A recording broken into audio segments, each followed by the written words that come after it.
Was goody, yo? What's good, my people? What's good? How you feeling? How you doing? How you been? How you been, man? How you been? I hope y'all been good. I hope y'all been all right. Hey, man, we still out here proving ourselves to the Most High. We still out here chasing our goals. We're still out here bettering ourselves. Being better than who we were yesterday. That's something that I like to pray to the Most High for. So I'm just happy to be here to be able to share with you guys another day. Brothers, we're so caught up in the electronics and the devices that we devote ourselves to the cell phones, the iPads, digital watches, and not just personal items that we keep in ourselves, but also public owned items that are used for large portions of data. We go to the banks, they keep track on our accounts. We go to we go to ATMs, banking apps that monitor transactions from one person to the next, from one organization to the next. Some hospitals even keep tabs on who they vaccinated, on who's taken the jab, on how many people have passed according to we use these devices to communicate transactions, exchange a good A for a good B. And what I'm trying to get at is the rate of information and data that is exchanged on the daily through these devices. And of course, there will always be an overruling or an overseer in the monitor of that data. And in this case, it's the government, and the government not alone, but through the partnership of their corporate partners or their technical assistants. And the monitoring of this data does not stop here. Of course, they record and they fetch this data to run their own personal simulations, to run their own personal projects, in order to pull more information, projections out of it. And so I'm trying to get at the fact that what this is, this monitoring or this will to oversee this vast collection of data, which is exchanged daily, is referred to as authoritarianism. Digital authoritarianism, and it's pretty much in its it pretty much speaks for itself. It refers to the state of the use of technology to control or manipulate both foreign and domestic populations. And a lot of you guys may have heard, probably not have heard this term before, but may have heard its substitute terms, um, which is techno-authoritarianism, digital dictatorship, or simply technocracy. I know I've heard that word constantly before, technocracy, and apparently it's the government system that modern government wants to end up implementing or being run as in the long term. Relying on data and AI to make political decisions. Trust in the science, trust in what the technologies or what the softwares or what the program simulations tell us, you know. As digital authoritarianism is the umbrella, we just want to take a step further into that and look at digital kill switches, which is just an avenue under technocracy. A digital kill switch refers to the government's authority to discount or disconnect commercial and private communication networks, which affect both cell phones and the internet. And that's one of the things that this account or this article talks about today. And I just wanted to share it with you guys. So let's go into it. Before I start reading you some boring mumbo jumbo, just want to highlight a few things that you guys should probably know before we hop into this. So when it comes to a kill switch, right? it's not like this switch that's on the screen right now, this on and off button right here. This it's not so much as a big red button. It's more so government having the authority or government exercising its power to shut down service via telecom companies. So, for example, the government, or rather the president, giving the order to AT&T to shut down their cell phone services. That right there. That's a digital kill switch. That's a digital kill switch. And one of the many ways they do this, well, not rather one of the many ways, but they use this as a means to prevent or reverse undesirable outcomes or undesirable situations. And one of those situations could be censoring content. If there's a website or a YouTube channel such as mine, posting truth on the daily, then hey, you know, the government could tell YouTube to delete my channel, or push it far down the algorithm. Another way could be to block access to websites and apps such as WhatsApp, Facebook, or Twitter, which is currently known as X. And one of the reasons why they would do this is to prevent protesters from communicating through these apps. And, there was a case in, well, this happens all over the world, whether it be India or China or whatever. Whenever a local population protests or strikes, what the government does is they will shut down telecom communications so that people cannot text, they cannot coordinate or organize through WhatsApp or through texts. But one of the reasons they mostly do this is to prevent that information, or to prevent um, that event or any connection to media from knowing about what is going on. You can't have the masses, or you can't have your partners, your co conspirators, or your investors knowing about ongoing rallies or protests. So they block the comms so that word does not reach the media about protests, which could make the government look bad. All right, look, let's take a look at the silliness going on here. Let's take a look at the folly that these guys be putting us through. So the title of this article goes Digital Kill Switches: How Tyrannical Governments Stifle Political Dissent. It begins with a quote stating no president from either party should have the sole power to shut down or take control of the internet or any other communication channels during an emergency. And that's a quote by Senator Rand Paul. All right, communication kill switches have become tyrannical tools of domination and oppression to stifle political dissent, shut down resistance, forestall election losses, reinforce military coups, and keep the populace isolated, disconnected, and in the dark, literally and figuratively. As the Guardian reports, from Ukraine to Myanmar, government-run internet outages are picking up pace around the world. In 2021, there were 182 shutdowns in 34 countries. Countries across Africa and Asia have turned to shutdowns in a bid to control behavior, while India, largely in the conflict-ridden region of Jammu and Kashmir, plunged into digital darkness more times than any other last year. Civil unrest in Ethiopia and Kazakhstan has triggered internet shutdowns as government try to prevent political mobilization and stop news about military suppression from emerging. It's exactly what I was talking about before. They want to block comms so that word about rebellion or political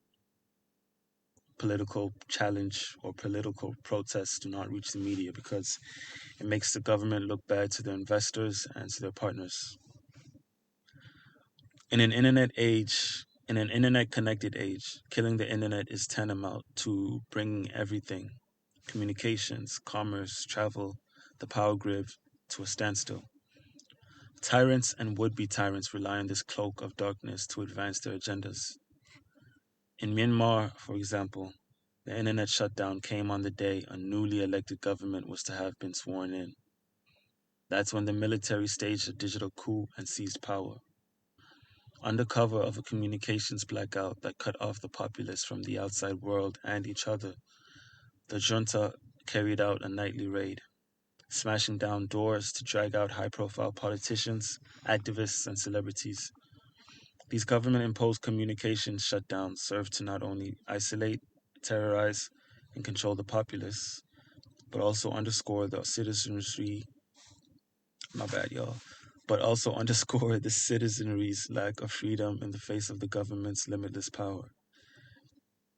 Yet, as University of California Irvine Law professor David Kay explains, these kill switches are no longer exclusive to despotic regimes. They have migrated into a toolbox for governments that actually do have the rule of law. This is what digital authoritarianism, also called technocracy, looks like in a technical age, in a technological age. Digital authoritarianism, as the Center for Strategic and International Studies cautions, involves the use of information technology to surveil, to repress, and manipulate the populace, endangering human rights and civil liberties and co-opting and corrupting the foundational principles of democratic and open societies, including freedom of movement, the right to speak freely and express political dissent, and the right to personal privacy online and off. For those who insist that it can't happen here, it can and it has. In 2005, cell service was disabled in 4 major New York tunnels, reportedly to avert potential bomb detonations via cell phone. In 2009, those attending President Obama's inauguration had their cell signals blocked again, some rationale. And in 2011, San Francisco commuters had their cell phone signals shut down, this time to thwart any possible protests over a police shooting of a homeless man. With shutdowns becoming harder to detect, who's to say it's not still happening? Although an internet kill switch is broadly understood to be a complete internet shutdown, it can also include a broad range of restrictions such as content blocking, throttling, filtering, complete shutdowns, and cable cutting. As Global Risk Intel explains, content blocking is a relatively moderate method that blocks access to a list of selected websites or applications. When users access these sites and apps, they receive notifications that the server could not be found or that access was denied by the network administrator. A more subtle method is throttling. Authorities decrease the bandwidth to slow down the speed at which websites can be accessed. A slow internet connection discourages users to connect to certain websites and does not arouse immediate suspicion. Users may assume that connection service is slow, but may not conclude that this circumstance was authorized by the government. Filtering is another tool to censor targeted content and erases specific messages and terms that the government does not approve of. How often do most people experience server errors and slow internet speeds? Chalk it up to poor service. Who would suspect the government of being behind server errors and slow internet speeds?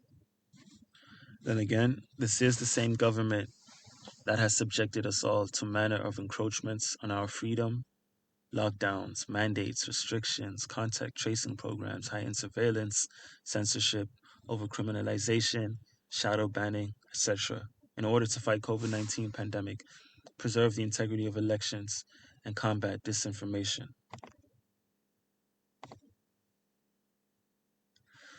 These tactics have become the tools of domination and oppression in an internet-dependent age. It really doesn't matter what the justification are for such lockdowns, no matter the rationale, the end result is the same: an expansion of government power in direct proportion to the government's oppression of the citizenry. According to Global Risk Intel, there are many motives behind such restrictions. For instance, the kill switch serves to censor content and constrain the spread of news, as we spoke about before. This particularly concerns news reports that cover police brutality, human rights abuses, or educational information. Governments may also utilize the kill switch to prevent government critical protesters from communicating through message applications like WhatsApp, Facebook, or Twitter, and organizing mass demonstrations. Therefore, internet restrictions can provide a way of regulating the flow of information and hindering dissent. Governments reason that internet limitations help stop the spread of fake news and strengthen national security and public safety in times of unrest. And that's how far I'm going to go for this article. The rest of the article is opinions of the writer, which I don't really want to get into. But there are like a couple of other articles which I do want to show you guys just for extra context, about what we're seeing here, about what's going on in terms of this kill switch. The first article covered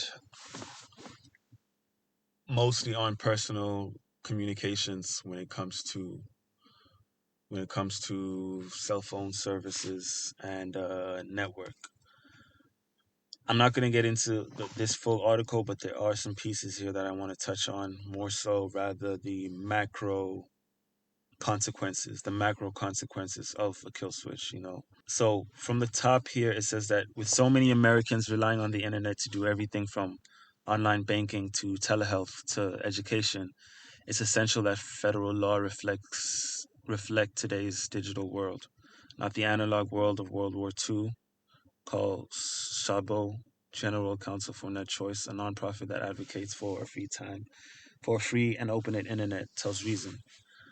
How much the federal government could actually do to shut down the internet remains a subject of debate. The very nature of the net, a diffuse network of interconnected computers and servers, makes it virtually impossible for the government to flip a literal on and off switch or push a stereotypical big red button to cut off all Americans. But the Department of Homeland Security does have protocols for shutting down wireless networks during an emergency, which the agency argues could be used to stop a terrorist from detonating a remote bomb, cutting off the telephone signal. Given that authoritarian leaders in other countries have shut down wide swaths of internet access during periods of unrest, it's not unfathomable that something similar could happen here. Huh. I didn't think of this before, but like in the case of a civil war, they could shut down the cell phone networks to create confusion, cause confusion, and to keep, the greater world from knowing. But then again, I could just be watching too much Netflix. I swear to you, that movie, Leave the World Behind, got my mind thinking, man. That movie was more of a prophecy rather than a movie, man. If you haven't watched it, I highly suggest you check that movie out. You check that movie out, and yeah, man, just ponder and think about,